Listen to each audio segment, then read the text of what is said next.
Um, okay, so, what's up? This is Jackson, and this is the spiel of 21 LA. What is 21 LA?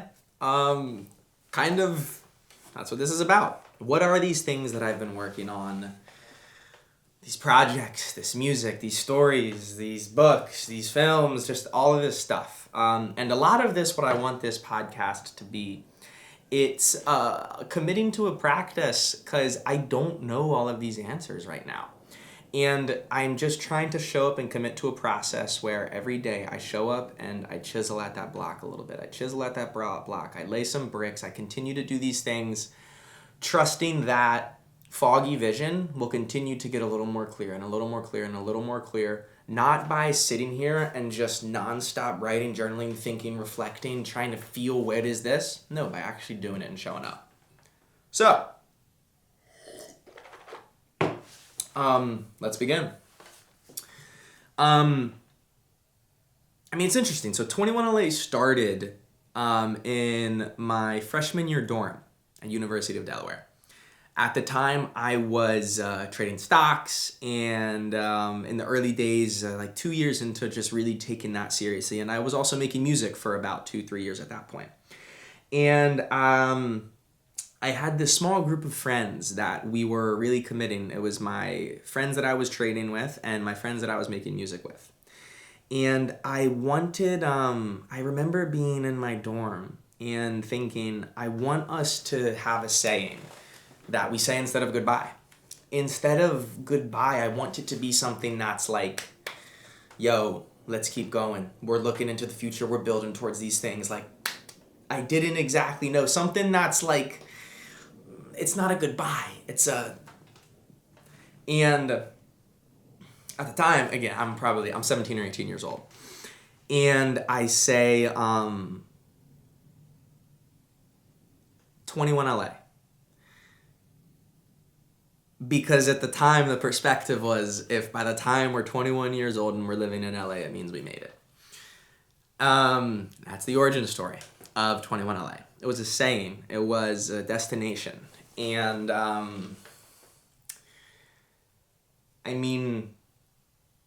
that's 8 years ago at this point, almost. And, as life does, you start to see a lot more corners of it. You start to see a lot more angles of this thing, this experience we call life.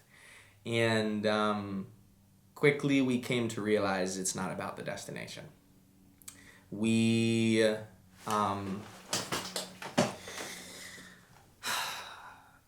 It became a call sign. It became a slogan for those that were on the ride together. Instead of goodbye, we'd say 21 LA. And throughout these last 8 years, I've had this feeling of what it could all lead to. These ideas, dreams, visions, whatever you want to call them. And I really tried to hone that feeling. I really tried to fan that flame of what I call like emotional North Stars. It's music, it's writing, it's life experiences, it's conversations, it's all of these things that are in these separate areas of life. They all tap this same vein. And I tapped the crap out of that vein. I would be very aware of when I am feeling this, and I'd be very aware of going down that path and searching for and discovering more about what is this. And now it's at a point where, okay, we have been making a lot of music. We've been living these life experiences that we've lived these life experiences, okay? Through those living, like, at the end of the day, it's just about living life. Like, all of this stuff, the music, whatever, at the end of the day, it's all, like, the most important thing is living life.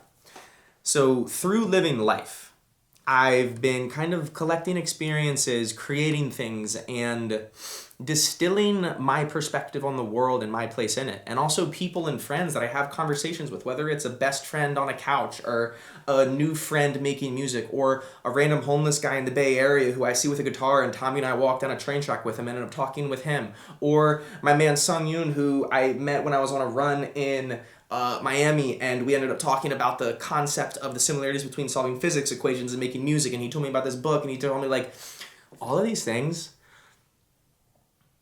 it's just living life, and I like doing this stuff with those experiences. So something in there might make sense, because for me, even explaining this, like, I don't exactly know yet, but I do at the same time, but I don't. So it's like, okay, what's next?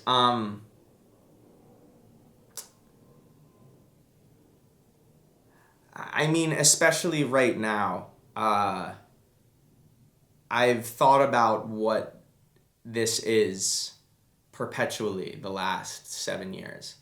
And last year was kind of the first time I really practiced this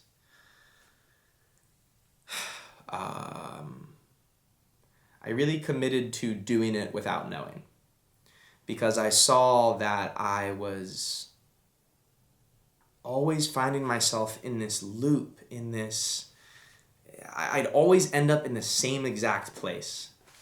And one day walking to my car, I heard the quote, "The fool is always getting ready to live." And the moment I heard that,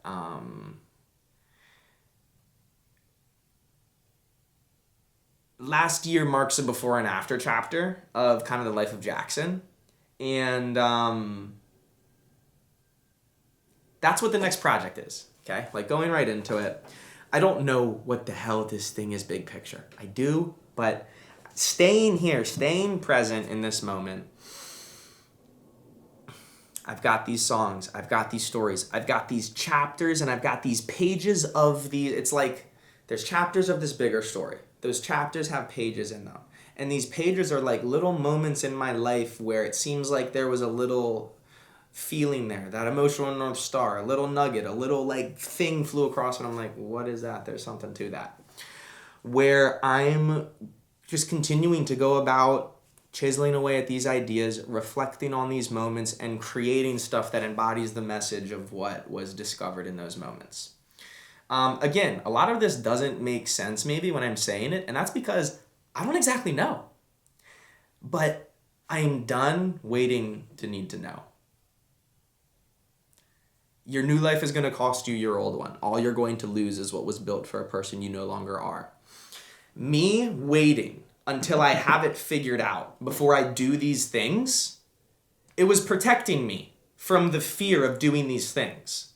But you get to a point when the fear of doing those things, because if I do those things, it's gonna hurt. It's gonna open me up to potential pain. It's fear.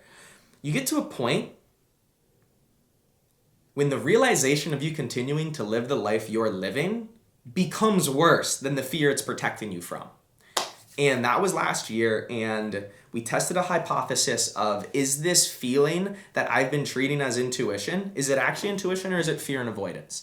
This feeling that led me to music, that led me to Miami, that led me to Costa Rica, that led me to being a teacher, that led me to Starks, that led me to music, that led me to all of this incredible life that I feel like I've lived, and I love it. A lot of it was built around this feeling that I've come to learn. A lot of it is coded in this fear. And I've been really looking into that last year, and I practiced doing things without sufficing that feeling, rehabituating myself with the uncomfortableness of not knowing the answer. And it's completely like changed everything. Like, I'm able to get out of this circle. It's new. Like, this just happened a couple months ago. Like, this was just last year. But I'm just now being able to step across that line a little bit. I'm just now able to reach my hand out these walls I've created for myself because there's monsters on the other side of those walls. And I'm like, oh, there's no monsters out there, guys. Like, guys, I think we're okay to get out here. So that's what we're creating right now. We're just continuing to refine these ideas, refine these stories. It's music that is built kind of foundationally from these concepts and ideas that were discovered from living life. And I see books, I see films, I see all of these things that it could potentially lead to. But staying present moment, we're just going to continue to refine. We're going to continue to show up and commit to a process. That's why I'm talking to you right now, looking into this camera. Doing this podcast right now, it's me committing to the process of putting myself on the line for this. Like, not from a sense of like putting myself on the line, putting myself out there. No, from a sense of, bro, we care about this. Let's commit to the process of doing it. I want to talk about what I'm doing. I want to use these as almost an accountability coach with myself of like, yo, we're reflecting on what we've been doing and we're scoping out what is potentially next. And at the end of the day, try to have fun have a shit ton of fun while doing it, because somehow we're alive and we get to experience these things, whether it's amazing things or it's really bad things. All of it is, I don't know, we're alive. And I'm excited that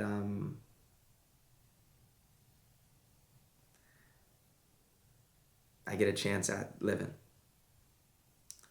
So with that being said, that's kind of all for now. This one. It's given a little spiel. And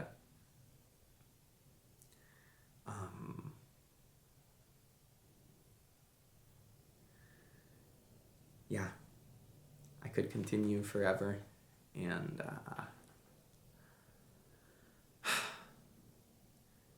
it's funny because, you know, a lot of the times you can think like, oh, it hasn't happened yet. Whatever success there is. Like, what is your metrics of success? Have you achieved it? Have you not achieved it? All these things. And it's like, at the end of the day, kiddo, we're doing it. You just got to keep doing it. Just keep being you. It works. 21 LA, spread love. It's possible. Bob's your uncle, bitch. GG's. Ralph made the appearance. This is the crib in process. The room. I don't know. I just don't want to click stop recording. Goodbye, 21 LA. Thank you. And I think it's possible, gang. Let's do it. I'm just gonna stop. I just gotta stop.